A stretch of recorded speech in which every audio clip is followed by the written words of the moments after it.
Hi, I'm Mike, and this is Jess, and welcome to Goodwin's Farm 207. And that's Beloved.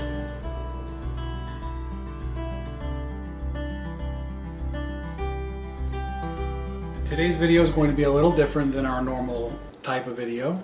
Yeah, today we're going to show you some clips of a podcast we did with Anchor Me Farm. We won't show you the whole podcast. If you want to hear the whole podcast, you do have to click on the link below or go to any place where you listen to your podcasts and download it.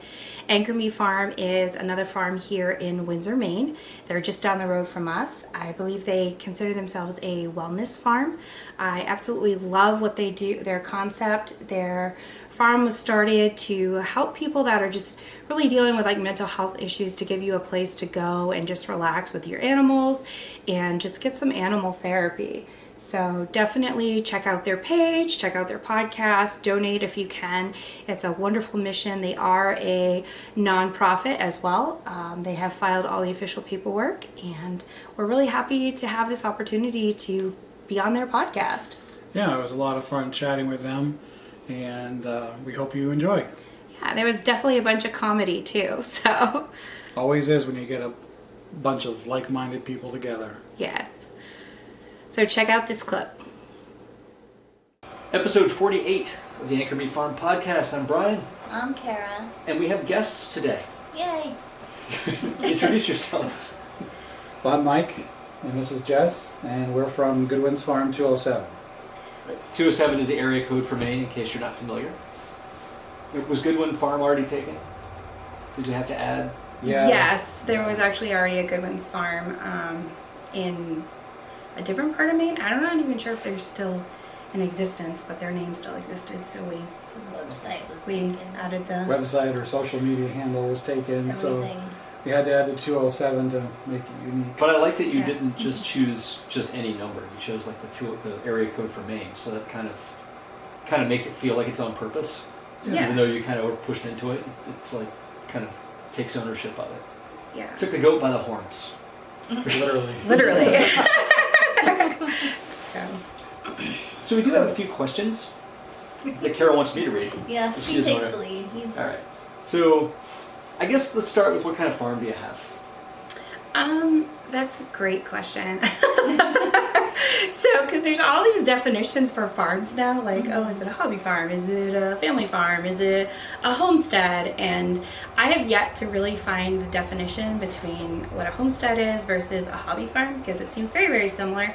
And I mean, I've gone to Dr. Google and tried to find out, and it seems like, there's really not a lot that's different. So I would say it's a hobby farm / homestead, because a lot of what we do is we try to raise as much of our own food as we can.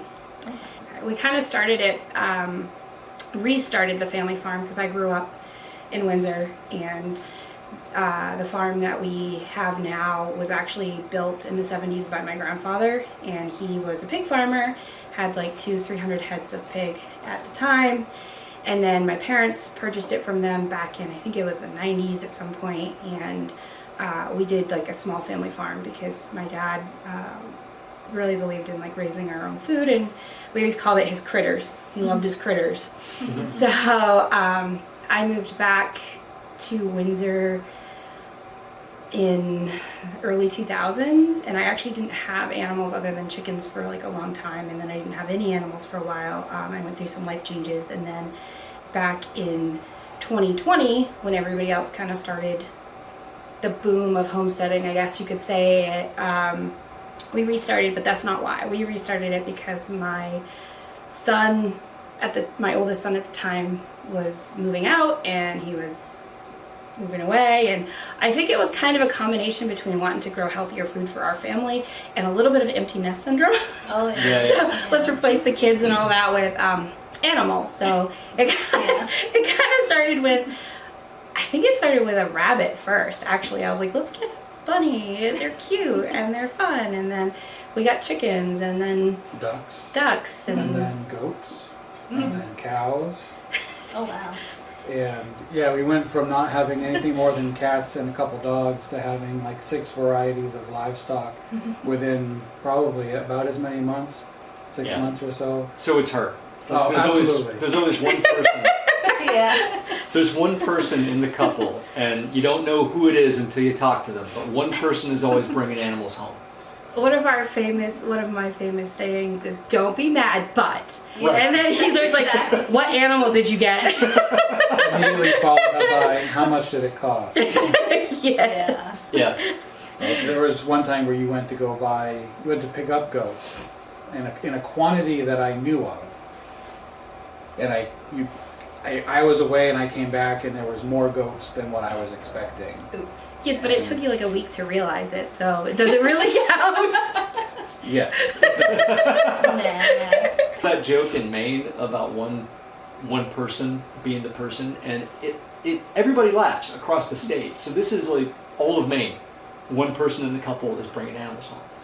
Probably all over too. I'm Yeah, sure. well, I never asked the question outside of Maine, but yeah, you're right. Probably any rural area where people have animals, there's something. There's always that one. You already told us what kind of animals we've got. Apparently, you have pigeons. Yeah, we have. So the pigeons is kind of it's another one of those. Don't be mad, but I just got some pigeon stories. I always loved birds. Like I love all kinds of birds, and when I was younger, I had a friend who actually had like a pigeon coop, and I thought it was like so cool to go sit in a pigeon coop and like have all these birds flying around you, which I know some people don't necessarily like that, but I think it's like awesome. Right. So, and then they hit you and they like fly in your hair and they like, I don't know, I love Sorry. it. It's not bats, it's birds, it's cool. I know, but- So, I have a problem with Facebook. I'm gonna go on there. So, you have all these like rehoming pets pages or like these pets that are like available for free, which it's never free because they always come with $100 worth of vet bills. Like they're Right. never ever Oh, free. yeah. So, but you get on there and then every once in a while there's like this story that you just like, it pulls out your heartstrings and you're like, I can't just like leave this bird in this horrible situation, right? So there was this lady, she was a travel nurse and she had these pigeons and like it was like kind of like right around the height of COVID. So it's not like she could just not help people, right? And unfortunately, I'm very blessed. I have a very supportive partner that really helps out on the farm, even though he kind of got dragged into this. And I don't take that for granted because like this lady would leave for a week or whatever and go help all these sick people and come back and her birds hadn't been fed or watered for a week.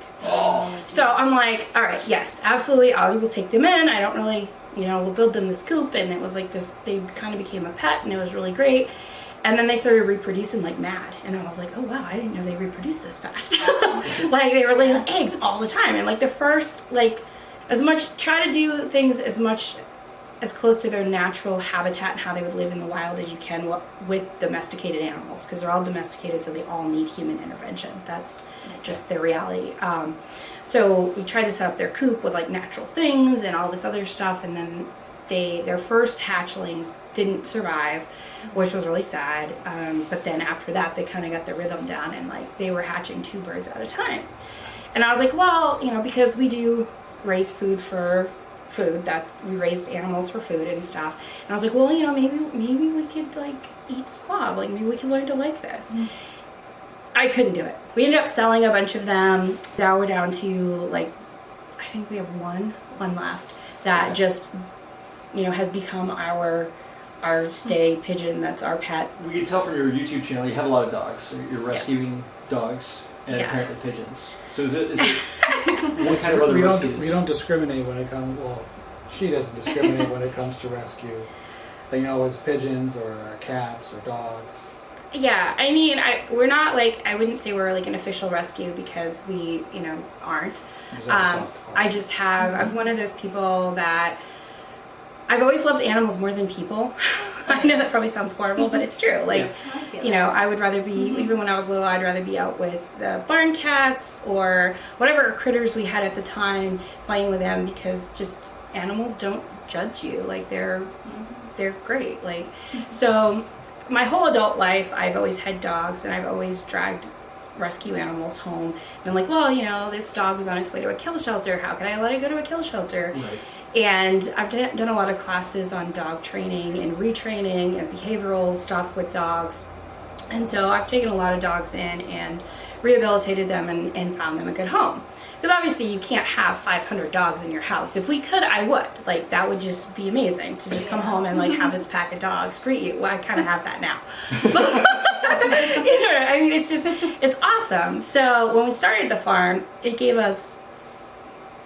me more room. I say us, but it gave me more room to actually be able to to take this on. So the problem with that is we have a couple of foster fails, we call them now, like dogs that you take into because you're kind of helping someone out, or you're avoiding them going into a shelter, and then you kind of get attached and the dog stays with you.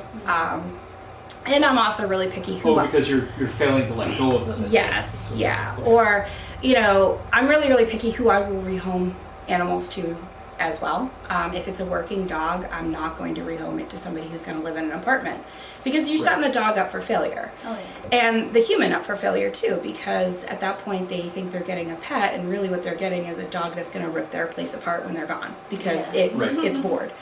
Not that all working breeds are working dogs, because they aren't. Like, we've watered down our dog genetics a lot, specifically in the US.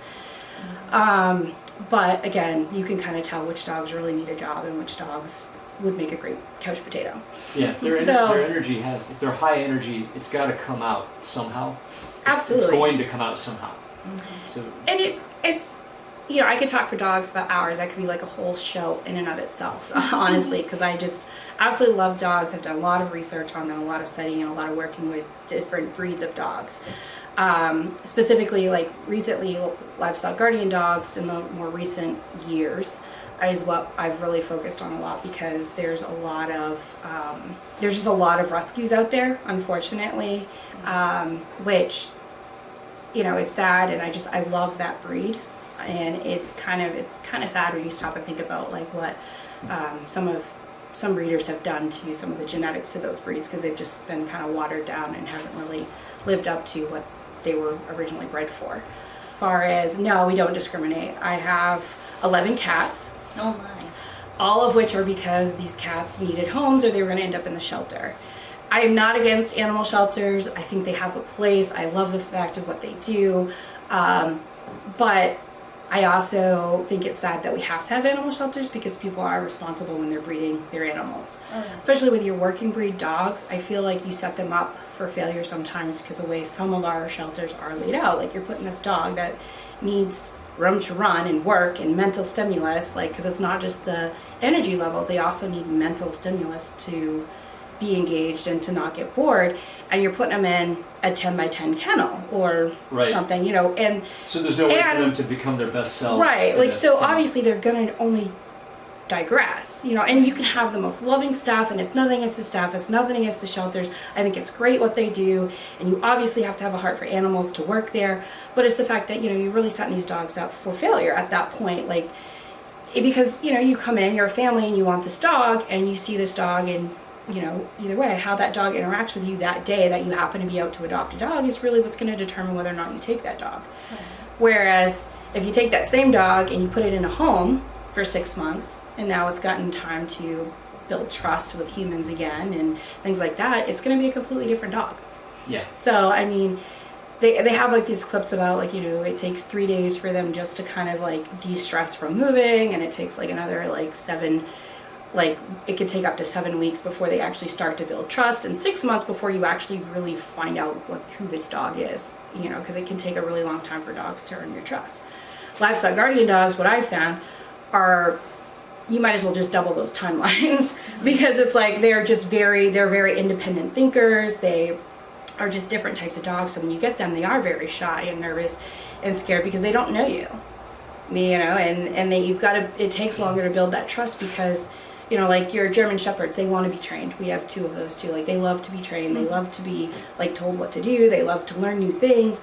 Livestock guardian dogs are independent thinkers, and they think on their own, because that's how they've been bred. So when they're out with sheep or goats or whatever, they know this sound means coyote, this smell means coyote, this is what I need to do. They can critically think about things, not whereas a lot of your other breeds, they've been trained what to do in certain situations, but they can't necessarily always just think of okay, this is a new situation, what do I do now? Yeah, because a regular dog, it's like, when you say this, I do this. When you tell me this other Yeah. command, I do that. So I'm like, okay, so we have 11 cats, and I always follow that up with, yeah, I have 11 cats, but it's okay because 2 of them live outside. So two of them are barn cats? 2 of them are barn cats. Okay. Out of like the 8 that we've gotten to be barn cats, 2 of them are actual legitimate barn cats and are happier being outside, being in the barn, and just being loved on and coming in when they feel like it. I have one that kind of comes in when he feels like it, goes out when he feels like it, and he's actually really bonded to one of my Great Pyrenees, and he kind of just follows him around. Whatever barn him and his livestock are in, that's where that cat is, which is kind of nice.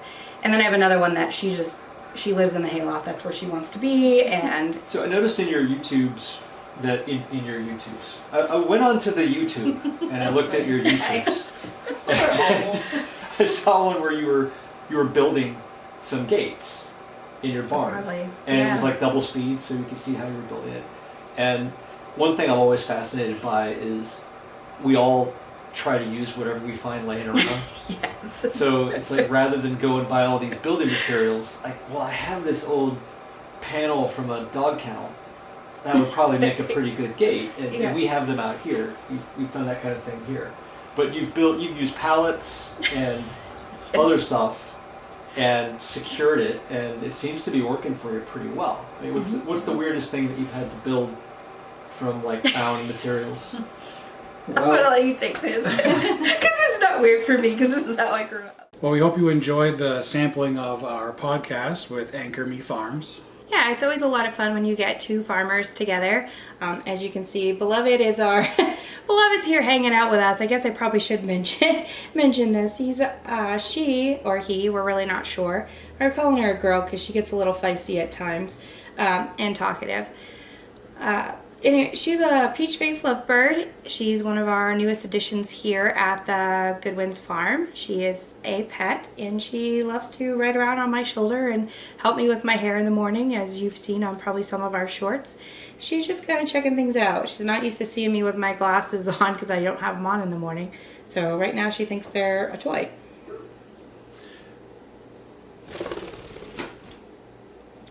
And on that note, we hope you have a great day. And we'll see you in the next video.